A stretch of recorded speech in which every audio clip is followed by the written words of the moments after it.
Кутман күн, урматтуу телекөрүүчүлөр, Алато 24 өзүнүн түз эфирдеги көрсөтүүлөрүн улантат. Азыркы тапта биз сиздер менен президент тарабынан кол коюлган жарлыктын негизинде маек курабыз. Башкача айтканда, улуттук тазалык күнү 2025 жылдарга чейинки аралыкта тиричилик калдыктарын иштетүү боюнча натыйжалуу инфраструктураны түзүү боюнча иш аракеттердин планы боюнча жакында эле мамлекет башчысы жарлыкка кол койгон. Ушул жарлыктын негизинде кандай көйгөйлүү маселелер бар, аны чечүүнүн жолдору жана ага карата иштелип чыккан программалар, мына ошолордун тегерегинде сөз кылабыз. Кененирээк маалымат алуу үчүн студиябызга президенттик администрациянын мониторинг жана реформаларды талдоо бөлүмүнүн башчысы Азамат Темиркулов мырзаны чакырганбыз. Саламатсызбы? Студиябызга кош келдиңиз. Алгач эле айта кетсеңизде, бул жарлыкты чыгарууга кандай негиз болду? Бул маселе бизде канча жылдан бери келатат? Өзгөчө Кыргызстанда эле эмес, бул дүйнө жүзүндө азыркы тапта эң кооптуу жана глобалдуу маселе деп айтсак болот да. Баарыбыз билгендей, президент Садыр Нуркожоевич Жапаров ушу биздин ата бабаларыбыздан калган мурасыбызга абдан көп маани берип атат. Ушул жылдын башында Жашыл мурас деген компаниянын стартын берген. Ошол компаниянын алкагында көчөттөрдү, бактарактарды отургузуп, ошол биздин ата бабаларыбыздан калган табигатты жашырталы, дагы көбөйтөлү, токойдун санын. Токой бул өзүнчө бир байлык, ошол байлыкты көбөйтөлү деген максат менен президентибиз ошондой компанияны баштаган. Эми ошо мурасыбызды азыр тиричилик калдыктар саны көп болуп атып, ошол ата бабаларыбыздан калган байлыгыбыз абдан мындай оор акыбалда турат да. Ошондуктан президент ошого маани берип, ушундай жарлык чыгарды. Буюрса 17 сентябрь ар бир жылы бул улуттук тазалык күнү болуп эсептелет. Ошол күнү баарыбыз Кыргызстан жарандары чыгып, ошо өзүбүздүн үйүбүздү, Кыргызстаныбызды тазалап, ошо калдыктарын жокко чыгарганга аракеттенебиз. 17 сентябрь бул эл аралык тазалык күнү деп эсептелет. Канча жылдан бери Кыргызстан ошол эл аралык күнгө катышат. Ошол өзүнчө бир акция өткөзүлөт. Анан ошол акциянын аягында лидер болуп Кыргызстан 2 жолу ошондой наам алган. Биздин жарандарыбыз абдан активдүү катышып жүргөн ошол эл аралык тазалык күнгө. Ошон үчүн ошонун баарын көрүп, биздин жарандарыбыз тазалыкка көп маани берип атканын көрүп, президентибиз ушундай жарлыкты чыгарды. Андан тышкары ошол жарлыктын алкагында министрлер кабинети өзүнчө бир план чыгарып, Таза мурас компаниясын ушул президенттин жарлыгынын алкагында баштап атат.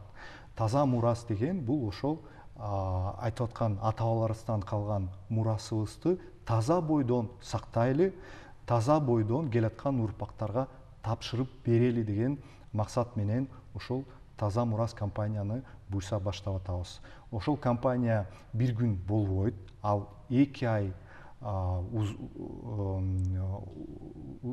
улантат.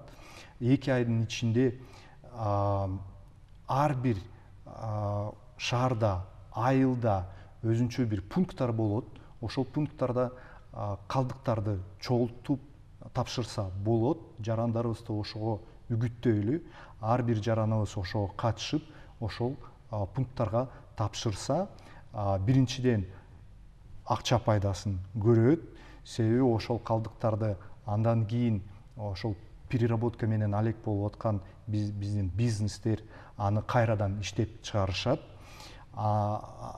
Ошол компаниянын анан аягында, 2 айдын аягында эң таза область, эң таза район, эң таза шаар, эң таза айыл конкурс өткөзүп, анан ушундай наам алышат. чоң демилге күч берет турбайбы? Бул өткөндө жергиликтүү тургундарга ошондой эле бул жарлыктын ичинде майда пункттарда ар биринде көрсөтүлгөн экен да, министрлер кабинетине өзгөчө милдеттенмелер коюлуп, жергиликтүү өзүн өзү башкаруу органдарына. Негизи эле бул маселе бул кайсы бир бийлик органдарынын гана эмес, ар бирибиздин өзүбүздөн жеке көз каранды эмес па, анткени ар бирибиздин жашаган үйүбүздөн, баскан көчөбүздөн, иштеген жумушубуздан, ошол турган жерибизден гана ошол тазалык башталат да. Бул маселе негизи дүйнө жүзүндө азыркы кезде өзгөчө мына климаттын жылуулашына байланыштуу дагы өзгөчө глобалдуу маселеге айланды. Бул көптөгөн эл аралык уюмдарда негизги маселе катары көтөрүлүп, дүйнө жүзү канткенде бул көйгөйдөн чыгуу аракетин көрүп жатат. Бизде бул жагынан мүмкүнчүлүктөр, мисалы суу жагынан алганда мөңгүлөр жакшы да Кыргызстанда. Ошол багыттан биз буларды мындан ары дагы сактоо же болбосо рационалдуу пайдалануу, аны ысырапкерчиликке жол бербөө максатында ушул жагында кандай бир конкреттүү тапшырмалар же болбосо программалар бар? Ушул багытта мен айткандай атайын иш-чара планы иштеп чыгарылды. Азыр ошол таза мурас план мамлекеттик органдарга жөнөтүлдү. Алар буюрса 17 сентябрда ошол кампанияны баштап 2 айга созулат. Андан тышкары башка министрлер кабинетинин башка пландары да бар. 5 жылдык план да киргизилген ушундай иш-чаралар. Ошол иш-чаралар боюнча мамлекеттик органдар өзүнүн жумушун жасап атышат. Буюрса ошол 5 жылдын аягында ошолордун жыйынтыгын көрөбүз.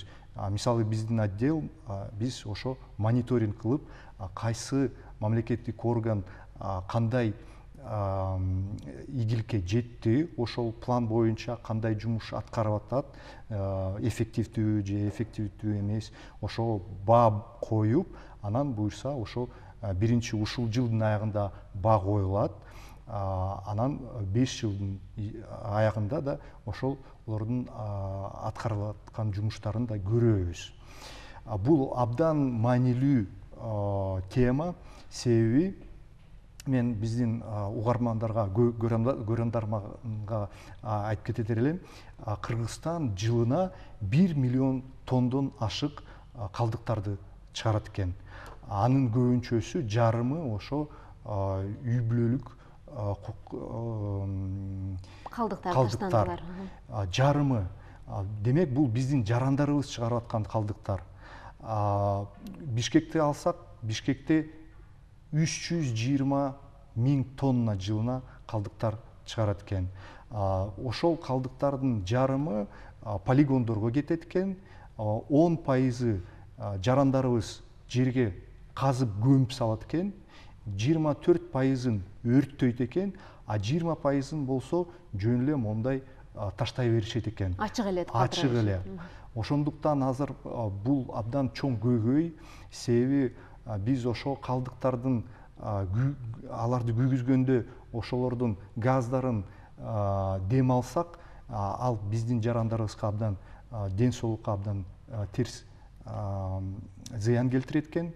Андан тышкары ошол жерге көмгөн калдыктар алар сууга өтүп, ошол биз жердин астынан ичип аткан сууларга да кирип калса, анда кайрадан ден соолукка зыян. Анан ошол 20% мусорду жөн эле таштап аткан мусор жатат тегеректе, биздин табигатты булгап.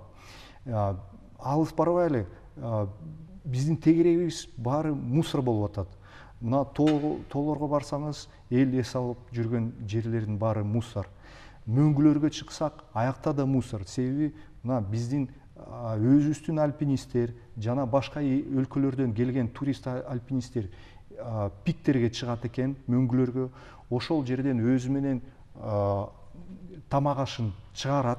Анан тамак ашын ошол жерден жегенден кийин калдыктарын таштап кетет экен. Азыр пиктерге чыксак, ошол жерде толуп аткан калдыктар жатат. Ал калдыктар ошо мөңгүлөрдүн эрип атканына кайра эле начар таасир берип атат. Биздин мөңгүлөрүбүз эрип атат. Акыркы 50 жылдын ичинде 25% мөңгүлөрүбүз эрип жок болуп кетти. Биздин илимпоздор айтып атат, ушул кылымдын аягына чейин 80% мөңгүлөрүбүз эрип жок болуп кетиши ыктымал. Ошондой нерселер болбош үчүн биз ушул көйгөйгө абдан көп маани беришибиз керек. Ошондуктан президентибиз ушул көйгөйдү ушундай улуттук абдан жогору деңгээлге чыгарып, элибизди ушул тазалыкта жашайлы деген маани менен ушундай жарлыкты чыгарып атат.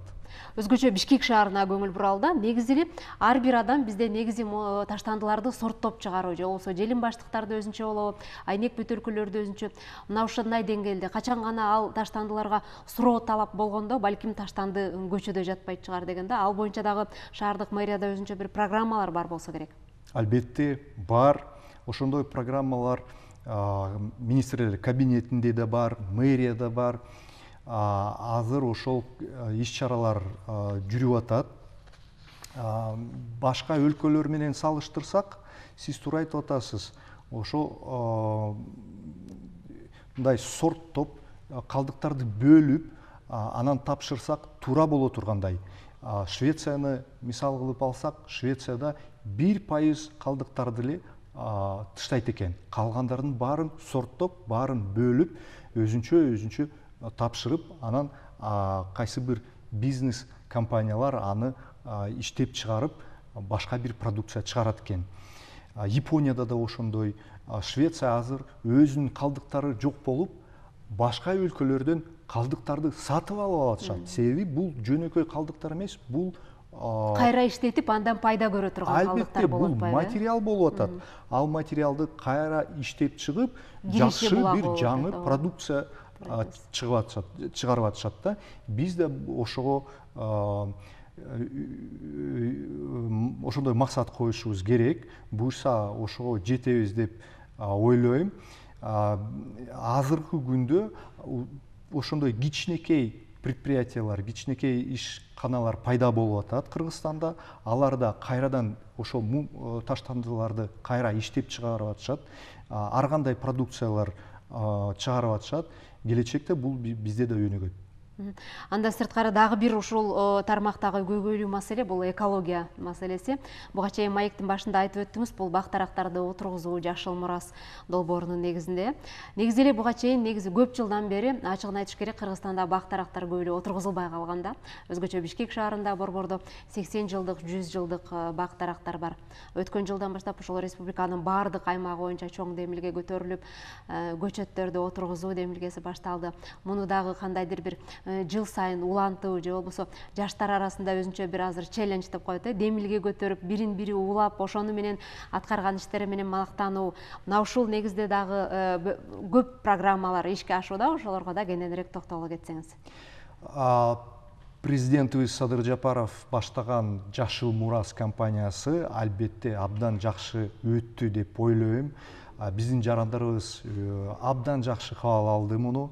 Өзгөчө жаштар активдүү катышты, өзүлөр уюштуруп, өзүнүн демилгеси менен эч бир үстүнөн кандай бир команда берилген эмес. Администрация багы университеттердин же болбосо мектептердин администрациясы аларды мажбурлаган жок. Өзүлөр эле келип эле өз ыктыяры менен барабыз, отургузабыз деп жардам берип, тоолорго чыгып, тоодон ошо мөңгүлөрдүн тегерегине бак-дарактарды отургузду. Алардын саны азыр 4.850.000ге жакындап калды. Буюрса күзүндө дагы отургузулат 2 миллион бак-дарактын тегерегинде. Ошондо буюрса ушул жылдын аягына чейин 6 миллион бак-дарактар президент койгон максатка чыгабыз. Ошон үчүн бул компания абдан жакшы өттү деп ойлойм. Ошону менен азыркы президент баштап аткан демилге таза мураста биздин жарандарыбыз абдан жакшы кабыл алат деп ойлойм. Жаштар муну колдоп, кайра эле активдүү катышып, ушул өзүбүздүн үйүбүздү, өзүбүздүн сүйүктүү Кыргызстаныбызды калдыктардан тазалап, мурасыбызды таза бойдон келаткан урпактарга тапшырып беребиз деп ойлойм. Атайын убакыт бөлүп келип бергениңизге ыраазычылык билдиребиз. Урматтуу телекөрүүчүлөр, биз сиздерге эскерте кетсек, бүгүн сиздер менен түз эфирде мамлекет башчы тарабынан кол коюлган жарлыктын негизинде 2025 жылдарга чейин калдыктарды өз-өзүнчө ыратташтыруу, ошондой эле тазалык, экология, суу маселесине өзгөчө көңүл буруп, адамдын ден соолугуна зыяндуулугун азайтуу максатында демилгелерди күчөтүү боюнча маек курдук. Кийинки эфирлерден учурашканча аман туруңуздар.